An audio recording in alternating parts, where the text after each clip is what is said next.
Welcome everyone. Let's see how Yarn PnP solved the node modules problem. So let's first of all see how installs work with node modules. So what happens when you run yarn install is that yarn generates a node modules directory. And we can see it directly in this example React app, which is a very simple React app. And we see that after I ran yarn install, we have these node modules generated. And if we look inside, we see that there are many files, and there is basically one per each dependency that we depend on, and then the dependencies of our dependencies and so on. And this is the flat structure of the node modules. So this is how yarn install works when we use the node modules.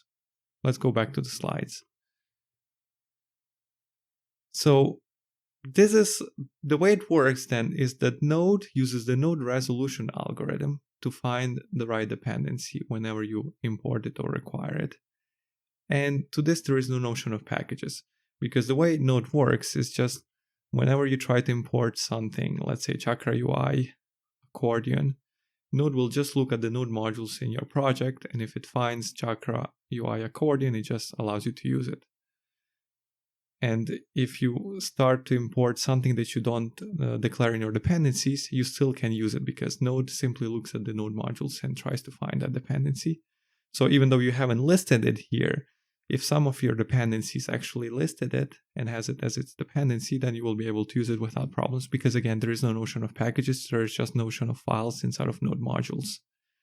And this also means that since there is a node resolution algorithm, whenever you try to import something that is not inside of these node modules, Node will try to look at the parent folder node modules and then at the parent folder node modules until it actually finds the file that you're requiring or it fails. So that means that you can start to import stuff that is outside of your project, and this results in problem like this stuff works on my computer but doesn't work on another computer because of course you don't have the same dependencies in the parent node module that is outside of the project. Okay, so this is like how it works with node modules. And let's see what is the node modules problem. So first of all, there are too many files that are being generated and that are stored inside of these node modules. And in fact, most install time is spent generating these files. In fact, about 70% of install time could be taken by Yarn to actually just generate these node modules. So it takes a quite significant amount of time. And yeah, these are like, we can see how many files these are. Like if we look at this React app that we have, and if I try to see the node modules, we see that there are basically almost 32,000 files, 32,000 items, which totals about 300 megabytes. So yeah, it's a very large number of files. And another problem is that this is disk heavy, both at install time as also runtime. At install time, because Yarn needs to generate all these thousands of files and needs to do many disk operations, but also at runtime because Node will actually need to go through the file system, try to find the dependency that you're requiring, first looking at the node modules of your project, then in the parent node modules, and then nested node modules in the case of your dependencies. So there are many disk operations that need to happen. And this is why, generally speaking, booting up Node applications could take a long time because Node is doing many disk operations, trying to resolve all of your dependencies and find where they actually are on disk. Another problem is, as we already mentioned, is that there is no concept of packages. So you have no restricted access to node modules. You can access both your dependencies, but also the dependencies of your dependencies that just happen to be node modules. And then you can also access the parent node modules that are outside of your project. And then, of course, this is hard to deduplicate because whenever you have the same dependency being a dependency of many packages, including yourself, like you should not have it duplicated in the node modules. Ideally, you only have it once. But the way node modules work is that the node modules of your dependencies will be a separate node modules. So for example, if we try to look at Bubble, Bubble has its own packages, and these packages can have their own node modules. So right now we don't see any nested node modules because they have been hoisted by Yarn. But if there is no hoisting in place, every single of these packages would have a node module subfolder with its dependencies. Like in this case, would be these dependencies. And so basically would have a lot of duplication. So this is why package managers employed things like hoisting, which basically lifts all the dependencies to the top level node modules so that they're all here as a flat structure. But even this is not perfect because still, if there are incompatible versions of a dependency, the version that is lifted to the top level node modules is the most common version. But if there are other versions that are being used by your dependencies, those must be nested inside of the node modules. And if this version is used more than one time, but some other dependency, then you have one dependency that's used many times, but it's still not being hoisted because there is another more common one that's hoisted. So you end up with that dependency being present multiple times in node modules, and also at runtime in memory when node will actually load that dependency, you will have multiple instances of the same dependencies. So again, hoisting is an optimization that package managers adopted, and it works great, but it's not perfect because there are still cases where you still end up with duplication of packages. Okay, so this is what the node modules problem is in a few points. These are the main points. But let's see how Yarn PnP or Yarn Plug and Play comes to the rescue in solving all of these problems. So first of all, whenever you use Yarn PnP, Yarn will manage the packages as it should be. It's no longer up to Node to decide how to look up packages as dependencies inside of node modules by just looking at normal files and then just doing the traversal of the node modules. Yarn is the one that installs your dependencies, so it should be Yarn's responsibility to actually manage how you access those dependencies and which dependencies you can actually access. So they should be treated as packages, and you should not be allowed to access stuff that you are not declaring in your dependencies. And the way it works is that Yarn will be generating a single file called .pnp.cjs, which is the PnP runtime, instead of the node modules. So generally speaking, during installation, the last phase of Yarn, which is called linking, is where Yarn is generating node modules normally. But with PnP, Yarn will no longer be generating the node modules with all of its structure, but will generate a single .pnp.cjs file. And we can see this file inside of the PnP version of this same React app with the same dependencies. You see that we no longer have the node modules here, but we have this .pnp.cjs, this common.js file. And this common.js file basically has all of the dependencies listed inside of lookup tables. So you can see here that for each dependency, we can actually have an entry, and this entry basically lists, first of all, what is the version of this dependency. So in this case, there is this Bubble plugin and is this version, and it's mentioning where is this located inside of the Yarn cache, which is basically where Yarn will end up looking this file. And we also see the dependency. So in this case, the dependency is only itself because it doesn't really have a dependency. But if we see a more interesting package, I don't know, for example, testing library React hooks. So testing library React hooks at version 8.01 is located at this location, and it has these dependencies. So this means that whenever we try to import testing library React hooks, if the version that we have declared is 8.01, Yarn will immediately find it here and know where it's located. Then whenever this dependency will try to import its own dependencies, Yarn knows what are the dependencies of this dependency. So in this case, it's only self. Yeah, I was looking at this one. But yeah, there is the list of the dependencies that this dependency has, so that it is allowed to import only these dependencies. It cannot import dependencies that are not listed here. And whenever it does import them, they will be resolved at this version. And then the way it works is that it's okay, types React DOM at this version. Yarn will now look up and see that version 18.09, it will find the entry for it and will know where it's located and what are the dependencies.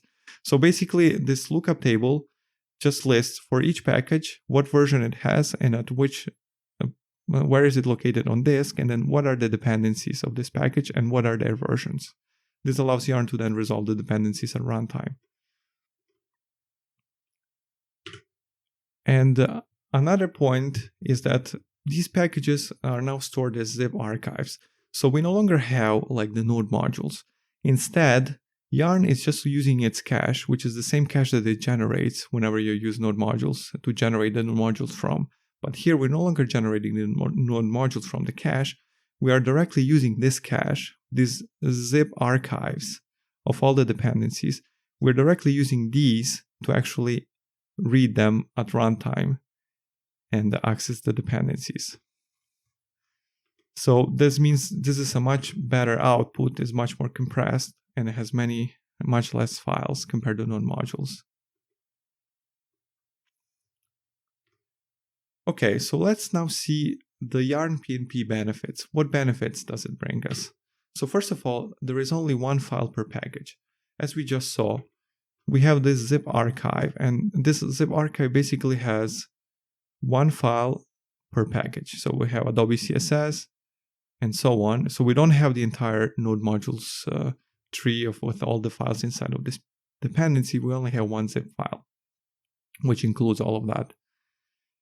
And as a result, when you have only one file per package, instead of having the entire deep tree of all the files, you have basically, for a complex project, 2,000 files with 139 megabytes of memory being used on disk, as opposed to 135,000 files that you would have if you were to use node modules, which is 1.2 gigabyte in size. So we can see here that the number of files is 2 orders of magnitude smaller, and the amount of disk size that it takes is 1 order of magnitude smaller. So it's a significant difference in terms of number of files and disk space used. Another thing is that you get much faster installs because, again, the last phase of the install, which is the linking, now requires generating only this single .pnp.cjs file with all the lookup tables, instead of the entire node modules tree with thousands of files. And we can actually see this with this very simple React project. So if you were to actually try to run an install here, let's try to clear the cache, and let's also remove the node modules. If we now try to do a regular yarn, so let's see how long it takes. It shouldn't be very long. So we see that it took almost 3 seconds for the resolution and the fetch step. Now we have the link step, which is the step in which we're actually generating new node modules, and this is the step that takes most time. So in this case, it took almost 15 seconds. But if we look at the PnP equivalent, again, we clean the cache and we remove all the PnP files, and we try to run yarn again. So again, we have here the resolution and the fetch step, which should take basically equivalently the same time. In this case, also 3 seconds, more than 3 seconds. But then the link step is no longer the generation of the node modules. It's now the generation of the lookup table that is then written to the PnP.cjs file. And this took less than half a second. So compare almost 12 seconds, 11.5 seconds to less than half a second. So this is the difference that it makes. Now, this is a very simple project. But if you can imagine much more complex projects with many more dependencies, the difference in time is going to be much more significant. And by the way, you will notice that there is also this PnP loader MJS file. This is just for ES module compatibility. So if you're using Node with ESM, this is just for that. But it doesn't actually have any lookup table. It's just a very simple compatibility thing. Okay. Then, of course, the other benefit is that you get reduced disk operations, right? Because as we already mentioned, you only generate one file. You don't need to generate thousands of files. So this is a reduced disk operation at install time, but also at runtime, because you no longer have node module resolution that needs to happen whenever Node starts. You have Yarn resolving your dependencies, and Yarn knows exactly where they are located on disk. So you don't need to do that many lookups and the way it normally happens. Then, of course, we have perfect optimization because, as we mentioned, there is the duplication of packages, and hoisting is not perfect. But with the PnP approach, you just have this lookup table where it lists each dependency, what version it has, and where it's located. So of course you have one instance per dependency. You're not going to have duplications because you don't have this limitation of the directories within the node modules that need to be resolved. And then of course another benefit is zero installs, which is of course optional. Basically, if you commit the .pnp file and you also commit the yarn cache, you could get to a point where you no longer need to run yarn installs because everything that yarn needs, which is the yarn cache and the PnP common.js file, is already in your repo. So that means that you can work by just cloning your project. And since the cache is much smaller in size and it has much less files, it's quite kind of doable to store it in the repository. Okay, let's now look at some Yarn PnP caveats, because of course PnP is not perfect. It comes with some caveats. And the first one, and probably the main one, is that there are some incompatibility with some tools. And specifically, we're talking about CLI tools. CLI tools like React Native, which is the most notable example. Because what happens is that normal dependencies like React, Lodash, they don't care about how dependencies are resolved. They just require them. So Yarn can do its thing, right? Whenever they require, instead of having node modules looking in the node module, instead of having node looking in the node modules, you have Yarn looking in its archive files. But whenever you have CLI tools, these tools might be just trying to re-implement the node modules algorithm. They might not be using required. They might just rely on the fact that you have the node modules directory. So they do like reading files directly from the file system inside of the node modules. So they explicitly rely on the node modules. Then they might have scripts written in other languages which just try to read inside of node modules. Of course, whenever you have this, but you don't have the node modules, this is going to break. And we actually can see the compatibility table here. And actually, many tools already have adopted and they actually support PnP, like Angular, Babel. Then you have ESLint, Jest, Next.js, Prettier, TypeScript, although TypeScript is done via Apache that Yarn does. It's not done natively, like TypeScript, ESLint, ESBuild, VS Code, also Webpack starting from version 5. Version 4, you have to have a plugin. But then, of course, the incompatible one, as we mentioned, the most notable is React Native, which basically you cannot use PnP with. So if you have React Native in your repo, you have to use node modules at the moment. So actually, the issue has been open for many years, like 4 years now, and there doesn't seem to be any sign that they want to implement it. But if you're not using React Native, then you can still use Yarn PnP. Okay. Then another caveat is the time investment that is required for existing projects. So PnP is not a simple switch that you turn on. You have to do some changes. You have to make some changes, like in VS Code, you have to have some SDKs so that it can properly read files from the zip archives. You need to do some little setup, but it doesn't require that much time. It's something that Yarn says can be done for an average size project in like an afternoon. But if you start with a new project, it is always recommended to use PnP so that you from the get-go already start with PnP and you don't have to do anything more.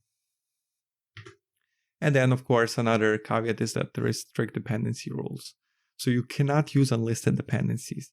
Because remember, whenever you try to import a dependency, Yarn will actually look in the lookup table and see if you have the dependency and if you do, what version it has. But if you don't list it, Yarn will not find it in the lookup table. So we'll just tell you you cannot import it, so you will have a runtime error.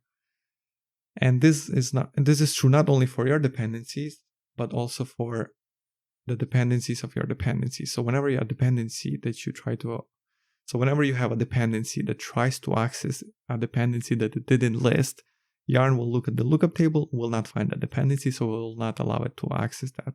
So you will have a runtime error. So these strict dependency rules apply both to you as well as to your dependencies. But there are, of course, some workarounds. So even if you have a dependency that doesn't list a dependency, you still can tell Yarn that, hey, there is this dependency which actually depends on this thing, but it didn't list it. So there are some workarounds for this, but it's something to be aware of. And that's it for this presentation. I hope you got why Yarn PnP is really cool and how it actually solved the node module problem. I actually encourage you to start using it in your projects.